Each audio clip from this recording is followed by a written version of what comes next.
আসসালামু আলাইকুম, কেমন আছেন সবাই? আশা করি সবাই ভালো আছেন। সৌদি আরবে বর্তমানে ২ বছরের ইকামা বানানো যায় কিনা অনেকেই প্রশ্ন করেন যে ২ বছরের ইকামা বা ৩ বছরের ইকামা বানানো যায় কিনা। অনেকেই ২ বছরের ইকামা বানাতে চাচ্ছেন।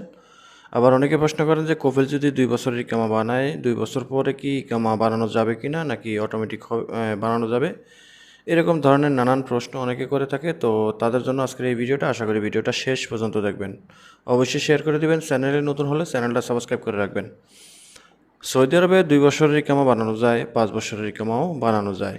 তবে এখানে সিস্টেম অনুযায়ী, যেমন আপনি সৌদি আরবে আসবেন, আপনার কফিল আপনাকে প্রায় ১ বছরের ইকামা বানিয়ে দিবে। এটা হলো সম্পূর্ণ লিগ্যাল অনুযায়ী আপনাকে ১ বছরের ইকামা বানিয়ে দিবে। আর যদি আপনাকে ২ বছরের ইকামা বানিয়ে দিতে হয় তাহলে সেখানে আপনার জন্য অনেক সমস্যা হবে। যেমনটা আপনি মনে করেন যে আমরা পূর্বে থেকেই জানিয়ে এসেছি যে অনেকের আপনার রোকসাতুল আমেল খুরুজ নাহিয়া দেয়া ইকামা বানানো হয়। তো রোকসাতুল আমেল খুরুজ নাহিয়া দেয়া ইকামা বানাতে হলে আপনাকে যেটা করতে হবে, আপনার কফিল যদি আপনাকে ২ বছরের ইকামা বানিয়ে দেয় তাহলে সেটা অবশ্যই রোকসাতুল আমেল খুরুজ নাহিয়া দেয়া ইকামা বানাতে হয়, বা ৩ বছর ৫ বছরের ইকামাও বানানো যায়। তো এই যে ২ বছর ৩ বছর ৫ বছরের ইকামা বানাবে রোকসাতুল আমেল খুরুজ নাহিয়া, তো এটা হলো ফাইনাল এক্সিট। আপনাকে আগাম ফাইনাল এক্সিট লাগিয়ে দিয়ে আপনার ইকামাটা বানিয়ে দিবে। আর এই ইকামাটা বানাতে হলে আপনাকে যেটা করতে হয়, কফিলের মক্তবা আমেলের যেই রসুম রক্তম আমেলের যে রসুমটা লাগে বা মক্তবা আমেলের যে পেমেন্টটা লাগে সেটা ক্যান্সেল করে দেয়। অর্থাৎ আপনাকে মক্তবা আমেল থেকে টোটালি এই ক্যান্সেল করে দিয়ে আর আপনার জাওয়াজাতের মাধ্যমে আপনার ফাইনাল এক্সিট লাগিয়ে আপনার ইকামাটা বানিয়ে দেয়। ঠিক আছে? তো এটাকে বলে রোকসাতুল আমেল খুরুজ নাহিয়া। তো এই রোকসাতুল আমেল খুরুজ নাহিয়া দিয়ে ইকামা বানালে ২ বছর বা ৩ বছর বা ৫ বছরের ইকামা বানালে এরপরে আপনার ইকামা আর কখনো হবে না।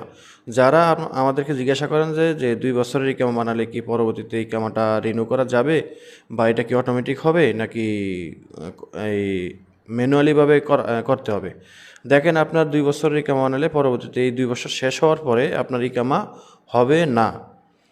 ঠিক আছে? তো আবার এখানে ২ বছরের ইকামা আরেকটা সিস্টেমে করা যায়, সেটা আবার লিগ্যাল, যেটা আপনার কফিল চাইলে মুক্তবা আমেলের টাকা পরিশোধ করে আপনার এই ২ বছরের ইকামা বানিয়ে দিতে পারে। তো সেইখানে কেউ যায় না, সেই রাস্তায় কেউ যায় না, সেখানে একটু ঝামেলা হয়, আবার খরচের বিষয় আছে, খরচ বেশি হয়।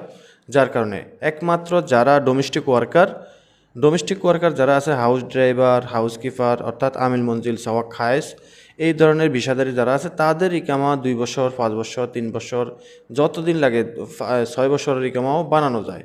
আবার ৬ বছর পরে আবার তার ইকামা আবার রিনিউ করা যায়, কারণ তারা মুক্তবা আমেলের অধীনে না। মুক্তবা আমেলের অধীনে একমাত্র আমরা যারা কমার্শিয়াল ওয়ার্কার, অর্থাৎ মুআসসাসা বলেন, কোম্পানি বলেন, আমরা তারা। আর আমাদের ইকামা বানাতে গেলে, এক কথা কোম্পানি বা মুআসসাসার ইকামা বানাতে গেলে প্রতি বছরে রিনিউ করতে হয়। ঠিক আছে? আর যদি আপনার কফিল কোনোভাবে ২ বছরের ইকামা একবারে বানিয়ে থাকে লিগ্যাল অনুযায়ী, তারপরেও কিন্তু প্রতি বছরে আপনার ইকামাটা আপডেট করাতে হয়, মেয়াদের জন্য আপডেট করাতে হয়। তো সেই ঝামেলার মধ্যে কেউ যাবে না, যায়ও নাই আজ পর্যন্ত, আমরা আদৌ পর্যন্ত দেখি নাই। সিস্টেম আছে, তবে ক্রিটিক্যাল সমস্যা সেখানে। আর এই হলো বিষয়টা। ২ বছরের ইকামা ৫ বছরের ইকামা বানাতে পারবে, তবে এই নির্ধারিত সময়ের মধ্যে আপনাকে সৌদি আরব ত্যাগ করতে হবে। যদি সৌদি আরব ত্যাগ না করেন, এই ইকামার মেয়াদটা শেষ হওয়ার পরে আপনি অবৈধ হয়ে যাবেন, অর্থাৎ ফাইনাল এক্সিট এক্সপায়ার হয়ে যাব। তো কফিল যখন আপনাকে ২ বছরের ইকামা বানিয়ে দিব, তখন আপনাকে বুঝতে হবে যে আপনার ফাইনাল এক্সিট লাগানো আছে জাওয়াজাতের মাধ্যমে, আর মুক্তবা আমেল থেকে আপনাকে ব্লাঙ্ক করে রাখছে। ঠিক আছে? এই হলো বিষয়টা। আশা করি বুঝতে পারছেন। সবচাইতে ভালো হবে যে আপনি ২ বছরের ইকামা না বানানোটাই ভালো। আপনি ১ বছর করে ইকামা বানান, এটাই নিরাপদ। ঠিক আছে? তো সবাই ভালো থাকবেন, দেখা হবে অন্য কোনো ভিডিওতে। আল্লাহ হাফেজ।